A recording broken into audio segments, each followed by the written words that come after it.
ಓಂ ನಮೋ ಭಗವತೆ ವಾಸುದೇವಾಯ. ಓಂ ನಮೋ ನಾರಾಯಣಾಯ. ಓಂ ಗಂ ಗಣಪತೇ ನಮಃ. ನಮಸ್ಕಾರ ವೀಕ್ಷಕರೇ, ಗೋಕುಲ ವಾಸ್ತು ಚಾನಲ್ಗೆ ನಿಮ್ಮೆಲ್ಲರಿಗೂ ನನ್ನ ತುಂಬ ಹೃದಯದ ಸ್ವಾಗತ. ಕಳೆದ ವಿಡಿಯೋದಲ್ಲಿ ಪಶ್ಚಿಮ ದಿಕ್ಕಿನ ಬಗ್ಗೆ ಸುಧಿಸ್ತಾರವಾದಂಥ ವಿಚಾರವನ್ನು ತಿಳ್ಕೊಂಡಿವಿ. ಹಾಗೆ ಈ ಒಂದು ವಿಡಿಯೋದಲ್ಲಿ ಪಶ್ಚಿಮ ಮುಖ ರಸ್ತೆಯ ಹಾಗೂ ಆ ರಸ್ತೆ ಪಶ್ಚಿಮ ಮುಖವಾಗಿ ಇರ್ತಕ್ಕಂಥ ರಸ್ತೆಯ ಮನೆಯ ಪ್ಲಾನನ್ನು ನಾನು ನಿಮ್ಮ ಮುಂದೆ ತಂದಿದ್ದೇನೆ. ಈ ಮನೆ ನನ್ನ ಒಬ್ಬ ಕ್ಲೈಂಟು ಇದು ಹೇಗಿದೆ ಪ್ಲಾನು ಸ್ವಲ್ಪ ವೆರಿಫಿಕೇಷನ್ ಮಾಡಿಕೊಡಿ ಅಂತ. ಸೊ ಅವ್ರಿಗೆ ಹೇಳೋದು ಎಲ್ಲ ಹೇಳೋ ರೀತಿಯಲ್ಲಿ ಹೇಳಿದ್ದೀನಿ. ಹಾಗೆ ಈ ಒಂದು ಪ್ಲಾನನ್ನು ನಿಮ್ಮ ಮುಂದೆ ತಂದಿಟ್ಟು ಎಕ್ಸ್ಪ್ಲೈನ್ ಮಾಡ್ತಾ ಹೇಳಿದ್ರೆ ನಿಮಗೂ ಕೂಡ ಕಲಿಯೋರಿಗೆ ಹಾಗೂ ಆಸಕ್ತಿ ತೋರಿಸೋರಿಗೆ ಒಂದು ಉಪಯುಕ್ತವಾದಂಥ ಮಾಹಿತಿ ನೀಡಿದಂಗೆ ಆಗುತ್ತೆ ಅಂತ ಈ ಒಂದು ಪ್ಲಾನನ್ನು ನಿಮ್ಮ ಮುಂದೆ ತಂದಿದ್ದೇನೆ. ಹಾಗೂ ವಾಸ್ತುವಿನ ವಿಚಾರಗಳನ್ನು ಕಲೆ ಹಾಕ್ತಿರ್ತಕ್ಕಂಥ ಎಲ್ಲರಿಗೂ ಕೂಡ ಇದೊಂದು ಉಪಯುಕ್ತವಾದಂಥ ಮಾಹಿತಿ ನೀಡೋ ಒಂದು ವಿಡಿಯೋ ಕೂಡ ಆಗಿರುತ್ತೆ. ಸೊ ದಯವಿಟ್ಟು ಎಲ್ಲರೂ ಕೊನೆಯವರೆಗೂ ಸ್ಕಿಪ್ ಮಾಡದೆ ನೋಡಿ. ಪಶ್ಚಿಮ ಮುಖ ಸೈಟ್ ಆಗಿದೆ. ಸೊ ಈ ಸೈಟಿನ ಅಳತೆ ಬಂದು ಪೂರ್ವ ಮತ್ತು ಪಶ್ಚಿಮ 50 ಅಡಿ, ಉತ್ತರ ಮತ್ತು ದಕ್ಷಿಣ 30 ಅಡಿ. ಸೊ ಈ ಡೈಮೆನ್ಷನ್ನಲ್ಲಿ ಇರ್ತಕ್ಕಂಥ ಈ ಒಂದು ಪ್ಲಾನ್. ಈ ಪ್ಲಾನಲ್ಲಿ ಏನೆಲ್ಲ ಮೈನಸ್ಗಳಿವೆ, ಏನೆಲ್ಲ ಪ್ಲಸ್ಗಳಿವೆ ಅನ್ನೋದನ್ನು ನಾನು ನಿಮಗೆ ವಿವರವಾಗಿ ತಿಳಿಸ್ತಾ ಹೋಗ್ತೀನಿ. ವೀಕ್ಷಕರ, ಇಲ್ಲಿ ಸ್ಟೇರ್ ಕೇಸ್ ಇದೆಯಲ್ಲ, ಇದನ್ನು ಇಗ್ನೋರ್ ಮಾಡಿ, ಅಂದರೆ ಅದನ್ನು ಪಕ್ಕಕ್ಕಿಡಿ. ಇದು ಜಸ್ಟು ಗ್ರೌಂಡ್ ಫ್ಲೋರ್ ಒಂದು ಮನೆ ಪ್ಲಾನಿಂಗ್ ಅಂತ ತಿಳ್ಕೊಳ್ಳಿ. ಇದಕ್ಕೆ ಪಶ್ಚಿಮ ವಾಯುವ್ಯದಲ್ಲಿ ಮೇನ್ ಗೇಟ್ ಕೊಟ್ಟಿದ್ದಾರೆ. ಈ ಪ್ಲಾನ್ ಪ್ರಕಾರ ಮಾತಾಡ್ತೀನಿ. ಮತ್ತು ಪಶ್ಚಿಮದಲ್ಲಿ ಒಂದು ಗೇಟ್ ಕೂಡ ಕೊಟ್ಟಿದ್ದಾರೆ.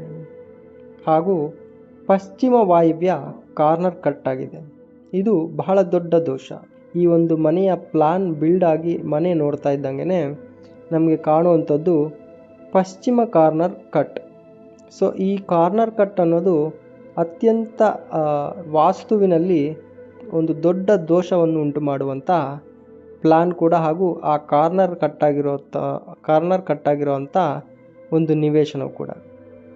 ಈ ಕಾರ್ನರ್ ಕಟ್ ಆದರೆ ಏನಾಗುತ್ತೆ ಅಂದರೆ ಈ ಮನೆಯಲ್ಲಿ ಸಾಲಗಳು ಮತ್ತು ಸಾಲಗಳಿಗೆ ಸಾಲಗಳು, ಸಾಲ ಮೇಲೆ ಸಾಲ, ಈ ರೀತಿ ಸಾಲಗಳ ಮೇಲೆ ಸಾಲಗಳು ಆಗ್ತಾ ಹೋಗುತ್ತೆ.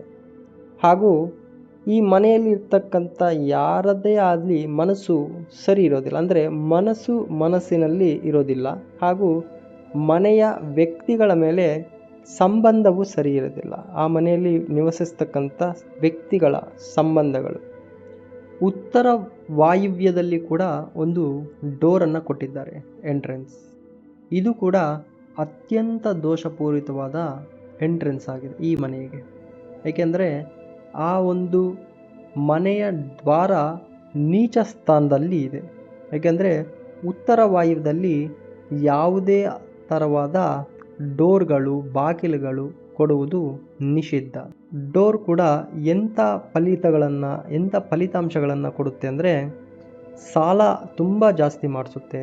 ಹಾಗೂ ಮನೆಯ ಹೆಣ್ಣು ಮಕ್ಕಳ ಮನಸ್ಥಿತಿ ಸರಿ ಇಲ್ಲದೆ, ಹಾಗೂ ಏನಾದರೂ ಕೆಟ್ಟ ದಾರಿಗಳನ್ನು ಹಿಡಿತಕ್ಕಂಥ ಒಂದು ವಿಷಯವು ಕೂಡ ಆಗಿರುತ್ತೆ. ಇನ್ನು ಮುಂದೆ ಹೋದರೆ ಡ್ರಾಯಿಂಗ್ ರೂಮ್ ಅಂತ ಇದೆ ನೋಡಿ. ಈ ಡ್ರಾಯಿಂಗ್ ರೂಮ್ ಕೂಡ ಸರಿ ಇಲ್ಲ. ಯಾಕೆಂದರೆ ಇದು ಪಶ್ಚಿಮ ನೈಋತ್ಯದಲ್ಲಿ ಇರ್ತಕ್ಕಂಥ ಡ್ರಾಯಿಂಗ್ ರೂಮ್. ಈ ಡ್ರಾಯಿಂಗ್ ರೂಮು ಇಲ್ಲಿ ಏನಪ್ಪ ಇರಬೇಕು ಅಂದರೆ ನ್ಯಾಚುರಲಾಗಿ ಎಲ್ಲರಿಗೂ ತಿಳಿದದ್ದು ಬೆಡ್ರೂಮ್, ಮಾಸ್ಟರ್ ಬೆಡ್ರೂಮ್. ಸೊ ಇಲ್ಲಿ ಡ್ರಾಯಿಂಗ್ ರೂಮನ್ನು ಕೊಟ್ಟಿದ್ದಾರೆ, ಅಂದರೆ ಗೆಸ್ಟ್ಗಳು ಬಂದರೆ ಕೂತ್ಕೊಳ್ಳಿಕ್ಕೆ. ಸೊ ಈ ರೀತಿ. ಹಾಗೆ ಪಶ್ಚಿಮ ನೈಋತ್ಯದಲ್ಲಿ ಟಾಯ್ಲೆಟ್ ಕೂಡ ಕೊಟ್ಟಿದ್ದಾರೆ, ಕಾಮನ್ ಟಾಯ್ಲೆಟ್. ಇದು ಅತ್ಯಂತ ಅಪಾಯಕಾರಿ ಹಾಗೂ ಅತ್ಯಂತ ದುಷ್ಪರಿಣಾಮಗಳನ್ನು ಬೀರ್ತಕ್ಕಂಥ ಒಂದು ಮನೆಯ ಪ್ಲಾನು. ಹಾಗೂ ಆ ಮನೆಯ ಪ್ಲಾನ್ನಲ್ಲಿ ಪಶ್ಚಿಮ ನೈಋತ್ಯದಲ್ಲಿ ಇರ್ತಕ್ಕಂಥ ಟಾಯ್ಲೆಟ್. ಏಕೆಂದರೆ ಪಶ್ಚಿಮ ನೈಋತ್ಯದಲ್ಲಿ ಅಥವಾ ದಕ್ಷಿಣ ನೈಋತ್ಯದಲ್ಲಿ ರಾಹು ಸ್ಥಿತನಾಗಿರ್ತಾನೆ. ಆ ದಿಕ್ಕಿನ ಅಧಿಪತಿ ರಾಹು. ಅಲ್ಲಿ ಅವನಿಗೆ ಈ ಟಾಯ್ಲೆಟ್ಟು ಅಥವಾ ಈ ಬಚ್ಚಲ ಮನೆಗಳು, ಇನ್ನಿತರರೆ ಯಾವುದೇ ಗುಂಡಿ ಆಗಲಿ, ಸಂಪಾಗಲಿ, ಈ ಥರ ತ್ಯಾಜ್ಯವಾದಂಥ ವಸ್ತುಗಳನ್ನು ನೀವಲ್ಲಿ ಸ್ಟೋರ್ ಮಾಡಿದ್ರೆ, ಅಂದರೆ ಆ ಒಂದು ಕಾರ್ನರಲ್ಲಿ, ಉದಾಹರಣೆಗೆ ನೋಡಿ ಇಲ್ಲಿ ಟಾಯ್ಲೆಟ್ ಕೊಟ್ಟಿದ್ದಾರೆ. ಸೊ ಅದು ಖಂಡಿತ ದೋಷ, ತುಂಬ ದೊಡ್ಡ ದೋಷ. ಈ ಥರ ಇದ್ದರೆ ಏನಾಗುತ್ತೆ, ಆ ಮನೆಯಲ್ಲಿ ನಿವಸಿಸುವವ್ರಿಗೆ ಯಜಮಾನನಿಗೆ, ಮುಖ್ಯವಾಗಿ ಯಜಮಾನನಿಗೆ, ಮನೆಯ ಯಜಮಾನನಿಗೆ ಆಕ್ಸಿಡೆಂಟ್ಸ್ಗಳಾಗೋದು ಹಾಗೂ ಸೊಂಟದ ಕೆಳಭಾಗದಲ್ಲಿ ಯಾವುದೇ ಕೆಲಸ ಮಾಡದೆ ಕಾಲು ಮತ್ತು ಮಂಡಿ ಹಾಗೂ ಸೊಂಟ ಇವೆಲ್ಲವೂ ಕೂಡ ಡ್ಯಾಮೇಜ್ ಆಗ್ತಕ್ಕಂಥದ್ದು ಹಾಗೂ ಸ್ವಾಧೀನವನ್ನು ಕಳ್ಕೊಳ್ತಕ್ಕಂಥದ್ದು. ಅದರಲ್ಲೂ ಕೂಡ ಈ ಆಕ್ಸಿಡೆಂಟ್ ಆದರೆ ಇವೇ ಭಾಗಗಳು ಅತಿ ಹೆಚ್ಚಾಗಿ ಡ್ಯಾಮೇಜ್ ಆಗ್ತಕ್ಕಂಥದ್ದು ಮತ್ತು ಆ ಮನೆಯಲ್ಲಿ ನಿವಸಿಸ್ತಕ್ಕಂಥ ಯಜಮಾನನಿಗೆ ಇನ್ನೂ ಕೆಲವು ದುಷ್ಟ ಚಟಗಳು ಇರ್ತಕ್ಕಂಥದ್ದು ಹಾಗೂ ಈ ಮನೆಯಲ್ಲಿ ಯಜಮಾನ ಅನ್ನೋನು ಕಂಪ್ಲೀಟಾಗಿ ಏನಕ್ಕೂ ಕೆಲಸಕ್ಕೆ ಬಾರದೇ ಇರೋವಂಥ ಒಬ್ಬ ವ್ಯಕ್ತಿ ಕೂಡ ಆಗುವಂಥ ಚಾನ್ಸಸ್ಗಳಿರುತ್ತೆ. ಏಕೆಂದರೆ ಮನೆಯ ಪ್ಲಾನ್ ಅನ್ನೋದು ಈ ರೀತಿ ಇದೆ ವೀಕ್ಷಕರೇ. ಹಾಗೆ ನಾವು ಇನ್ನೊಂದು ಸ್ವಲ್ಪ ಮುಂದೆ ಹೋಗೋಣ. ಡೈನಿಂಗ್ ಹಾಲ್ ಇದೆ. So dining hall no problem, ಅದು ಬ್ರಹ್ಮಸ್ಥಾನ ಕೂಡ ಕನೆಕ್ಟ್ ಆಗುತ್ತೆ, ಅದು ನೋ ಪ್ರಾಬ್ಲಮ್. ಬಟ್ ಆದರೆ ನಿಮಗೆ ನೋಡಿದ್ರೆ ಉತ್ತರದಲ್ಲಿ ಕಿಚನ್ ಕೊಟ್ಟಿದ್ದಾರೆ. ಇದು ಅತ್ಯಂತ ದೋಷಪೂರಿತವಾಗಿರ್ತಕ್ಕಂಥ ಒಂದು ಕಿಚನ್. ಏಕೆಂದರೆ ನಮಗೆ ಉತ್ತರ ಸೆಂಟರ್ ಅಥವಾ ಉತ್ತರ ಭಾಗದಲ್ಲಿ ಖಾಲಿ ಇರಬೇಕು, ವಿಂಡೋಗಳಿರಬೇಕು, ಬಾಕಲುಗಳಿರಬೇಕು, ಭಾರವಾದ ವಸ್ತುಗಳೇ ಇಡಬಾರದು ಅನ್ನೋ ಒಂದು ನಿಟ್ಟಿನಲ್ಲಿ ಈ ಮನೆಯ ಪ್ಲಾನ್ನಲ್ಲಿ ಕಿಚನ್ ಇಟ್ಟಿದ್ದಾರೆ. ಕಿಚನ್ ಅಂದರೆ ಅಡುಗೆ ಮನೆ. ಆ ಅಡುಗೆ ಮನೆ ಕೂಡ ಪಶ್ಚಿಮಾಭಿಮುಖವಾಗಿ ಅಡಿಗೆ ಮಾಡ್ತಕ್ಕಂಥದ್ದು, ಅಂದರೆ ಉಚ್ಚ ಸ್ಥಾನವನ್ನು ನೋಡ್ತಾ ಅಡಿಗೆ ಮಾಡ್ತಕ್ಕಂಥದ್ದು. ಇಲ್ಲಿ ಈ ರೀತಿ ಇದ್ದರೆ ಈ ಮನೆಯಲ್ಲಿ ನಿವಸಿಸ್ತಕ್ಕಂಥ ಸ್ತ್ರೀಯರು ಅಥವಾ ಮನೆಯ ಯಜಮಾನಿ ಅವರ ಆರೋಗ್ಯ ದಿನೇ ದಿನೇ ದಿನೇ ಖಂಡಿತವಾಗಿಯೂ ಕ್ಷೀಣಿಸ್ತಾ ಹೋಗುತ್ತೆ ಹಾಗೂ ಹಾಸ್ಪಿಟಲ್ಲು ಮನೆ ಈ ರೀತಿ ಅವರ ಒಂದು ಜೀವನ ಆಗಿರುತ್ತೆ. ಈ ಮನೆಯ ವ್ಯವಹಾರ ಅಥವಾ ಇವರಿಗೆ ಬರಬೇಕಾಗಿರ್ತಕ್ಕಂಥ ಇನ್ಕಮ್ ಫ್ಲೋ, ಇವರ ಸಂಪಾದನೆ ಎಲ್ಲವೂ ಕೂಡ ಹದಗೆಡುತ್ತೆ. ಹಾಗೂ ಇದರಲ್ಲಿ ಇನ್ನೊಂದು ಪಾಯಿಂಟ್ ಏನು ಹೇಳಬೇಕಂದ್ರೆ, ಈ ಮನೆಯಲ್ಲಿ ಸಾಲ ಏನಾದರೂ ಆದರೆ ಆ ಸಾಲದ ಸುಳಿಯಲ್ಲೇ ಸಿಕ್ಕಾಕೊಂಡು ಜೀವನ ನರಕ ಮಾಡ್ಕೊಳ್ತಾರೆ. ಯಾಕೆ ಅಂದರೆ ಸಾಲ ಮಾಡಿದ್ರೆ ಮತ್ತೆ ಅದು ತೀರ್ಸೋಕ್ಕೆ ಮತ್ತೆ ಸಾಲ ಮಾಡ್ತಾರೆ, ಇನ್ನೊಂದು ಸಾಲಕ್ಕೆ ಇನ್ನೊಂದು ಸಾಲ, ಮತ್ತೊಂದು ಸಾಲಕ್ಕೆ ಇನ್ನೊಂದು ಸಾಲ. ಈ ರೀತಿ ಸಾಲ ಮಾಡ್ತಾ ಆ ಸಾಲಗಳನ್ನೇ ತೀರ್ಸೋದಕ್ಕೆ ಇನ್ನೂ ಒಂದು ಸಾಲ ಮಾಡ್ತಕ್ಕಂಥ ಯೋಗ ಕೊಡ್ತಕ್ಕಂಥ ಈ ಮನೆಯ ನಿವೇಶನ.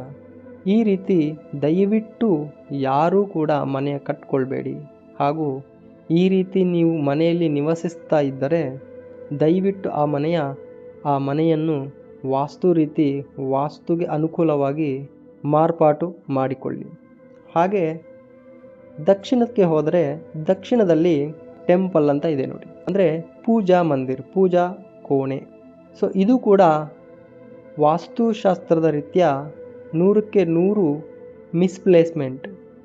ಅಂದರೆ ಇಲ್ಲಿ ಇಡಲೇಬಾರತಕ್ಕಂಥ ವಾಸ್ತುವಿಗೆ ಅನಾನುಕೂಲವಾಗಿರ್ತಕ್ಕಂಥ ಪೂಜಾ ಮಂದಿರ. ಏಕೆಂದರೆ ಅಲ್ಲಿ ಯಮನ ಸ್ಥಾನ ಅಂತ ಕರೀತಾರೆ. ದಕ್ಷಿಣ ದಿಕ್ಕು ಯಮನ ಸ್ಥಾನ. ಆ ಯಮನ ಸ್ಥಾನದಲ್ಲಿ ದೇವರನ್ನು ಇಟ್ಟರೆ ಯಾವ ರೀತಿ ಫಲಗಳು ಬರುತ್ತೆ ಅಂದರೆ, ಈ ಮನೆಯಲ್ಲಿ ನಿವಸಿಸುವ ಯಜಮಾನನಿಗೆ ಯಾವುದೇ ಥರವಾದ ಒಂದು ಹೆಸರು, ಕೀರ್ತಿ, ಪ್ರತಿಷ್ಠೆ ಇವೇನೂ ಇರೋದಿಲ್ಲ. ಇದ್ದರೂ ಕೂಡ ಈ ಮನೆ ಕಟ್ಟಿ ಇಂಪ್ಲಿಮೆಂಟ್ ಮಾಡಿ ಆ ಮನೆಗೆ ಹೋದರೆ ಎಲ್ಲವೂ ಕೂಡ ಕಳೆದುಕೊಳ್ಳಬೇಕಾಗುತ್ತೆ. ಹೊರಗಡೆ ಸಮಾಜದಲ್ಲಿ ಯಾವುದೇ ರೀತಿ ಬೆಲೆ ಇರೋದಿಲ್ಲ, ಹಾಗೆ ಮನೆಯಲ್ಲೂ ಕೂಡ. ಮತ್ತು ಇನ್ನೊಂದು ಅದರ ಪಕ್ಕದಲ್ಲೇ ಸ್ಟೋರ್ ರೂಮ್ ಇದೆ. ಸೊ ಇದೊಂದು ಥರ ಬೆಟರ್ ಆಪ್ಷನ್. ಅಂದರೆ ಅಲ್ಲಿ ಸ್ಟೋರ್ ರೂಮ್ ಇಡ್ಬೋದು ಅನ್ನೋ ಒಂದು ಪಾಯಿಂಟ್ ಕೂಡ ಇದೆ. ಏಕೆಂದರೆ ದಕ್ಷಿಣದಲ್ಲಿ ಸ್ಟೋರ್ ರೂಮ್ ಮಾಡಿದ್ರೆ ಒಳ್ಳೆಯದು. ಇದು ಒಂದೇ ಪ್ಲಸ್ಸು. ಹಾಗೆ ಇನ್ನೂ ಸ್ವಲ್ಪ ಮುಂದೆ ಹೋದರೆ ನಮಗೆ ಆಗ್ನೇಯ ಸಿಗುತ್ತೆ. ಆಗ್ನೇಯದಲ್ಲಿ ಅಗ್ನಿ ಇರಬೇಕು. ಅಗ್ನಿ ಅಂದರೆ ಒಲೆ ಉರಿಬೇಕು, ಒಲೆ ಅಂದರೆ ಅಡುಗೆ ಮನೆ ಆಗಿರಬೇಕು.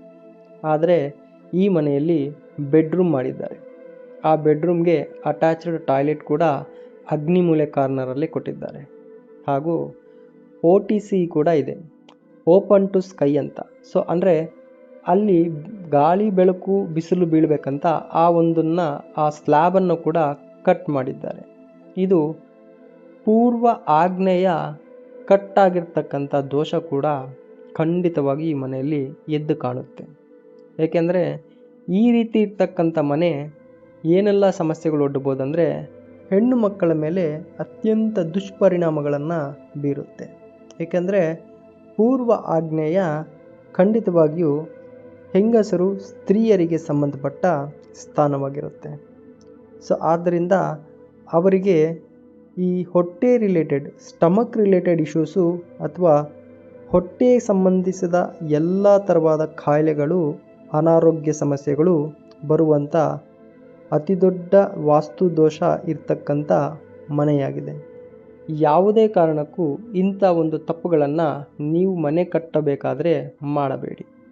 ಹಾಗೆ ಇದರಲ್ಲಿ ಇನ್ನೊಂದು ಅತ್ಯಂತ ದೊಡ್ಡ ದೋಷಪೂರಿತವಾಗಿರ್ತಕ್ಕಂಥ ಮನೆಯ ಪ್ಲಾನ್ನಲ್ಲಿ ಏನಿದೆ ಅಂತ ಅಂದರೆ, ನೋಡಿ ವೀಕ್ಷಕರೇ, ಈಶಾನ್ಯದಲ್ಲಿ ಮತ್ತೆ ಬೆಡ್ರೂಮ್ ಬಂದಿದೆ. ಆ ಬೆಡ್ರೂಮ್ಗೆ ಅಟ್ಯಾಚ್ಡ್ ಪೂರ್ವ ಈಶಾನ್ಯಕ್ಕೆ ಮತ್ತೊಂದು ಅಟ್ಯಾಚ್ಡ್ ಟಾಯ್ಲೆಟ್ ಕೂಡ ಇಟ್ಟಿದ್ದಾರೆ. ಇದು ಅತ್ಯಂತ ದುಷ್ಪರಿಣಾಮಗಳನ್ನು ಮತ್ತು ಅತ್ಯಂತ ಕೆಟ್ಟ ಪರಿಣಾಮಗಳನ್ನು ಕೊಡ್ತಕ್ಕಂಥ ನಿವೇಶನದ ಒಂದು ಪ್ಲಾನ್.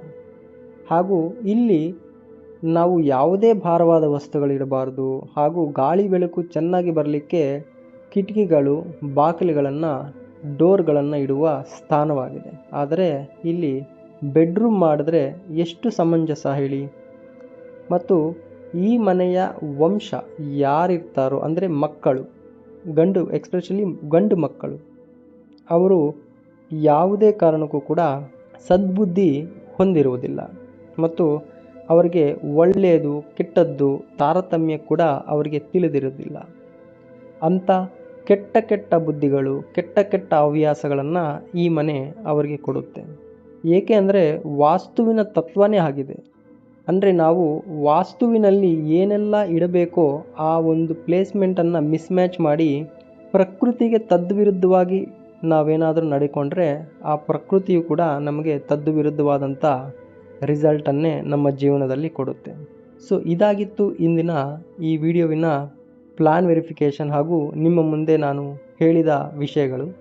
ಮತ್ತೊಂದು ದಿನ ಇನ್ನೊಂದು ವಿಡಿಯೋ ಜೊತೆ ನಿಮ್ಮ ಮುಂದೆ ಬರ್ತೀನಿ ಅಂತ ಹೇಳ್ತಾ, ಇಲ್ಲಿಯವರೆಗೂ ಈ ವಿಡಿಯೋ ಸಂಪೂರ್ಣವಾಗಿ ನೋಡಿದ್ದಕ್ಕೆ ನಿಮ್ಮೆಲ್ಲರಿಗೂ ನನ್ನ ಹೃದಯಪೂರ್ವಕ ಕೃತಜ್ಞತೆಗಳನ್ನು ಸಲ್ಲಿಸ್ತಾ, ಈ ವಿಡಿಯೋ ಇಷ್ಟವಾದರೆ ಲೈಕ್ ಮಾಡಿ, ಶೇರ್ ಮಾಡಿ ಹಾಗೂ ಕಮೆಂಟ್ ಮಾಡಿ ಅಂತ ತಿಳಿಸ್ತಾ, ನಿಮ್ಮ ಬಂಧು ಮಿತ್ರರು, ಆಪ್ತರು, ಶ್ರೇಯೋಭಿಲಾಷಿಗಳು ಎಲ್ಲರಿಗೂ ಶೇರ್ ಮಾಡಿ. ಈ ವಿಡಿಯೋ ಇಷ್ಟ ಆದರೆ ಸಬ್ಸ್ಕ್ರೈಬ್ ಕೂಡ ಮಾಡ್ಕೊಳ್ಳಿ, ಬೆಲ್ಲೈಕನನ್ನು ಆಲಲ್ಲಿಡಿ. ಮತ್ತೊಂದು ವಿಡಿಯೋ ಜೊತೆ ನಿಮ್ಮ ಮುಂದೆ ಭೇಟಿ ಆಗ್ತೀನಿ ಅಂತ ತಿಳಿಸ್ತಾ ಧನ್ಯವಾದಗಳು.